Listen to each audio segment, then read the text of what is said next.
وعلى آلك وصحبه وعلى آلك وأصحابك يا سيدي يا حبيب الله صلاة والسلام عليك يا جد الحسن والحسين وعلى آلك وأصحابك يا رحمة للعالمين. سورہ آل عمران آخری رکوع سورہ آل عمران کا آج ہمارا شروع ہونے جا رہا ہے.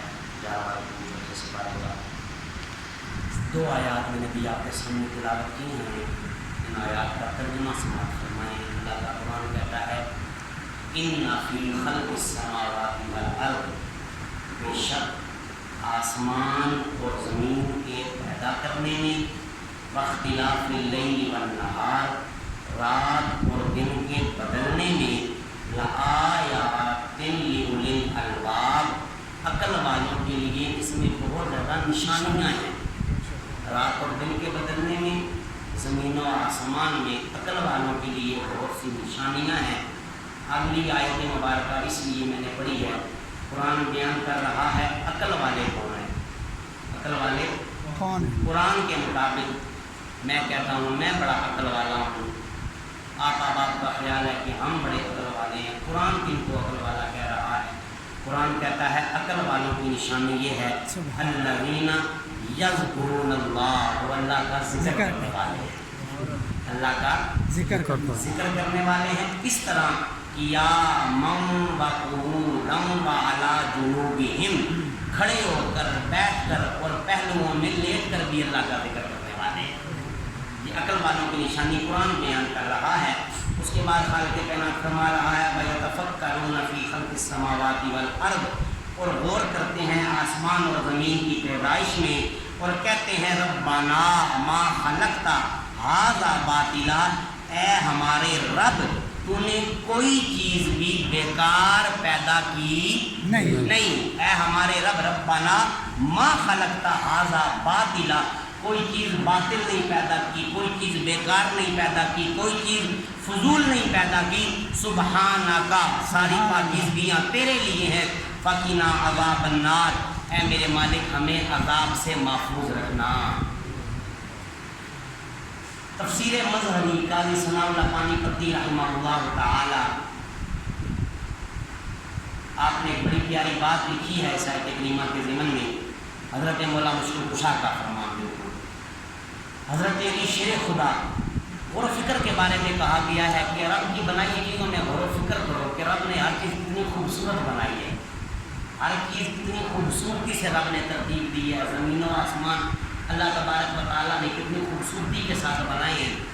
حضرت علی شیر خدا، آپ کا فرمان، علی پاک فرماتے ہیں کہ میرے نزدیک رب کی بنائی ہوئی چیزوں میں غور و فکر کرنا، آپ فرماتے ہیں میرے نزدیک رب کی بنائی ہوئی چیزوں میں فقط تدبر کرنا، غور و فکر کرنا کئی سالوں کی عبادت سے بہتر ہے.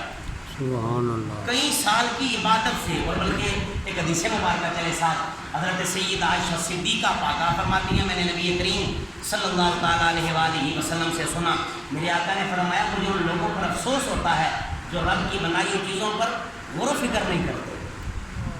میرے آقا نے فرمایا مجھے ان لوگوں پر افسوس ہوتا ہے جو رب کی بنائی ہوئی چیزوں پر افسوس نہیں کرتے. اور واپس بیان القرآن میں آئے مفتی غلام رسول سعیدی صاحب نے ایک حدیث مبارکہ، بلکہ حدیث مبارکہ نہیں، حضرت عبداللہ ابن مسعود کا ایک فرمان لکھا ہے. آپ فرماتے ہیں حضرت عبداللہ پاک، آپ فرماتے ہیں کہ ایک لمحے کے لیے رب کی بنائی ہوئی چیزوں میں فقط غور کرنا، ایک لمحے کے لیے رب کی بنائی ہوئی چیزوں میں غور کرنا پوری رات عبادت کرنے سے بہتر ہے. یہ رب نے جو چیز، اور ہاں یہ بات آپ نے یاد رکھنی ہے، مخلوق میں غور کرنے کا حکم ہے. خلق السماوات والارض واختلاف اللیل والنہار، مخلوق میں تدبر کرنے کا حکم ہے، سوچ و بچار کرنے کا حکم ہے. مخلوق میں غور و فکر کرنا ہے، خالق میں غور و فکر نہیں کرنا. سمجھ آ رہی ہے آپ کو؟ خالق میں غور و فکر نہیں کرنا، اس کی بنائی ہوئی چیزوں میں غور و فکر کرنا ہے. اور ساتھ پھر جو جملہ کہا گیا اللہ کا ذکر بھی کرنا ہے. اور آخر میں کہا گیا کہ یا اللہ ہمیں عذاب سے محفوظ بھی رکھ. بہت خوبصورت حدیث مبارکہ، آخری حدیث بات مکمل. تفسیر مظہری قاضی ثناء اللہ پانی پتی، آپ نے حدیث پاک کو لکھا تاکہ تینوں باتیں پھر اکٹھی ہو جائیں. فرماتے ہیں کہ حضرت ابو ہریرہ پاک سے مروی ہے حضور نبی رحمت صلی اللہ علیہ وآلہ وسلم کا ارشاد، میرے آقا نے فرمایا کہ ایک شخص رات کو اپنی چرپائی پر لیٹتا ہے، جب چرپائی پر لیٹتا ہے تو چہرہ آسمان کی طرف کر لیتا ہے، جب چہرہ رات کو آسمان کی طرف کرتا ہے تو عرض کرتا ہے یا رب العالمین کتنا خوبصورت تو نے آسمان بنایا، یا رب العالمین کتنے تو نے بہترین تارے بنائے، فقط یہ باتیں کرتا ہے، یہ باتیں کرنے کے بعد عرض کرتا ہے یا رب العالمین میں گواہی دیتا ہوں واقعتاً تو ہی رب کہلانے کے لائق ہے۔ سبحان اللہ۔ بندہ لیٹ جاتا ہے، آقا کریم صلی اللہ علیہ وآلہ وسلم نے فرمایا چہرہ آسمان کی طرف کرتا ہے اور آسمان کی طرف دیکھ کے کہتا ہے یا رب العالمین یہ رب یا رب العالمین آسمان کتنا پیارا بنایا ہے، یہ ستارے کتنے پیارے بنائے ہیں، اور واقعتاً تو اس قابل ہے کہ تجھے رب کہا جائے، میں گواہی دیتا ہوں تو میرا رب ہے، میں گواہی دیتا ہوں، میں شہادت دیتا ہوں تو میرا رب ہے، اور ساتھ کہتا ہے یا رب العالمین جب رب تو ہے تو نے بخشنا بھی تو نہیں ہے نا مجھے، یا اللہ رب میرا تو ہے تو بخشنا بھی تو نہیں ہے نا۔ آقا کریم صلی اللہ علیہ وآلہ وسلم کا فرمان، میرے آقا نے فرمایا جب بندہ اس حالت میں رب سے بخشش مانگتا ہے نا، اللہ تبارک و تعالیٰ اپنے بندے پر نظر رحمت بھی فرماتا ہے، اس کے گناہوں کو بخش بھی دیتا ہے۔ سبحان اللہ۔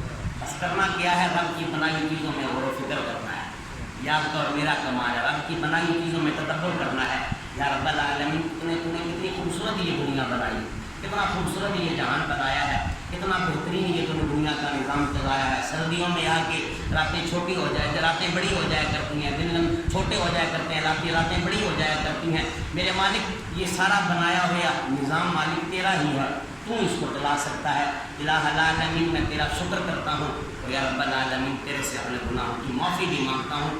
صوفیاء فرماتے ہیں یہ طریقہ اختیار کرنے کی وجہ سے اللہ تبارک و تعالیٰ بندے کے گناہوں کو معاف فرما دیتا ہے۔ سبحان اللہ۔ آگے بنا سے دعا اللہ کو سمجھ آمین۔